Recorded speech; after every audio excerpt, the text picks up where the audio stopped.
মূল জায়গা হচ্ছে ফিলিস্তিন। শেষ জামানার সবচেয়ে ইম্পর্টেন্ট জায়গা হচ্ছে প্যালেস্টাইন।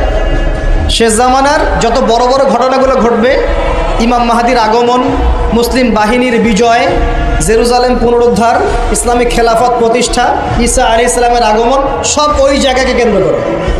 সব কিছুই ওখানেই দাজ্জাল বের হবে, দাজ্জালকে আবার মারাও হবে সেখানে, সব কিছু ওখানে। কিন্তু ওই দিক থেকে মুসলিমদের দৃষ্টি ফোকাস করে অন্যদিকে সরিয়ে দেওয়া হচ্ছে। ফিলিস্তিনিদেরকে দেখলে গুলি মেরে দিতে বলা হয়েছে, দেখেছেন? দেখেন না? আমরা যে মসজিদটা দেখেছি আল আকসা, দেখেছেন? এই আকসাকে সরিয়ে দিয়ে সেখানে থার্ড টেম্পল নির্মাণ করার প্ল্যান হচ্ছে। মানে এই যে থার্ড টেম্পল তো বোঝেন না, হাইকেলে সুলাইমানি। মানে ওরা মনে করে যে তারা বানু ইসরাইল। একটু বোঝেন, ওরা মনে করে যে ওরা বানু ইসরাইল, আসলে ওরা বানু ইসরাইল নয়, ওরা হচ্ছে ইউরোপিয়ান জিউস। ওরা মনে করে যে ওদের একজন মাসিহ আসবে। কে আসবে? মাসিহ মানে ত্রাণকর্তা। মাসিহ মানে কি? ত্রাণকর্তা। যে আসলে তারা শুধু আরব না, সারা বিশ্ব তারা শাসন করবে, এমনটা তারা মনে করে। এবং ওদের ধর্মগ্রন্থে একটা আছে তালমুদ। কি নাম? তালমুদ। এই তালমুদের মধ্যে এটা লেখাও আছে যে একজন মাসিহ আসবে, যে মাসিহ আসলে তারা বিশ্ব শাসন করবে। বাস্তবতা হচ্ছে ওই মাসিহ এসেছিলেন, আসেন নাই? ওই মাসিহ সত্যি এসেছিলেন, কিন্তু তারা তাকে চিনতে পারে না। সেই মাসিহের নাম কি? নবী ঈসা আলাইহিস সালাম। আমরা বলি না মাসিহ ইবনে মারইয়াম, আমরা বলি না ঈসা আলাইহিস সালামকে আল্লাহর মাসিহ না, ত্রাণকর্তা।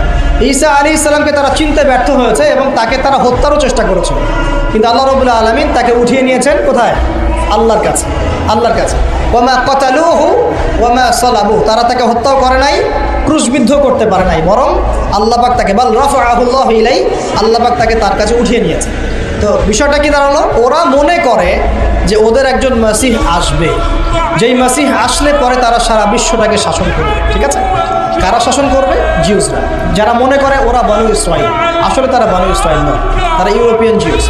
এখন ওরা চায় এই মসজিদ আকসাকে সরিয়ে দিয়ে ওখানে হাইকেলে সুলাইমানি নির্মাণ করে। এটা কি? সুলাইমান আলাইহিস সালামের সময় তারা যেমন বিশ্ব শাসন করেছিল না, মনে আছে? সুলাইমান আলাইহিস সালামের সময়ে এত দাপট ছিল তখন, সুলাইমান আলাইহিস সালাম যখন বলতেন যে বাতাসকে যায় ফ্লাই করতে, তখন এই সিংহাসন বাতাসে ফ্লাই করা শুরু করতো না? সুলাইমান আলাইহিস সালাম যখন জিনদেরকে বলতেন এই কাজ করো, জিনরা ওই কাজ করো। সুলাইমান আলাইহিস সালাম যখন বলতেন জিনদেরকে সমুদ্রে ডুব দাও, ডুব দিয়ে সমুদ্রের নিচ থেকে মণিমুক্তা বের করে নিয়ে আসো, তারা সেটা বের করে নিয়ে আসো।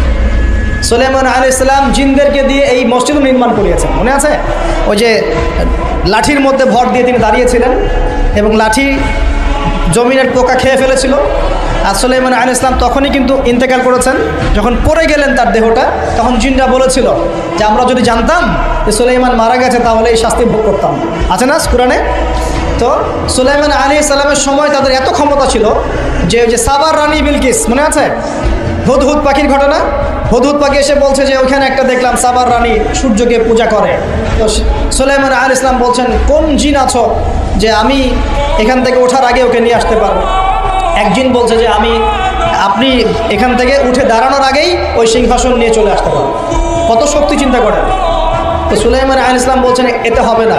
আরেকজন জিন যার কাছে কিতাবের জ্ঞান ছিল, মানে সে আলেম ছিল, সে বলছে যে আপনার উঠতে হবে না,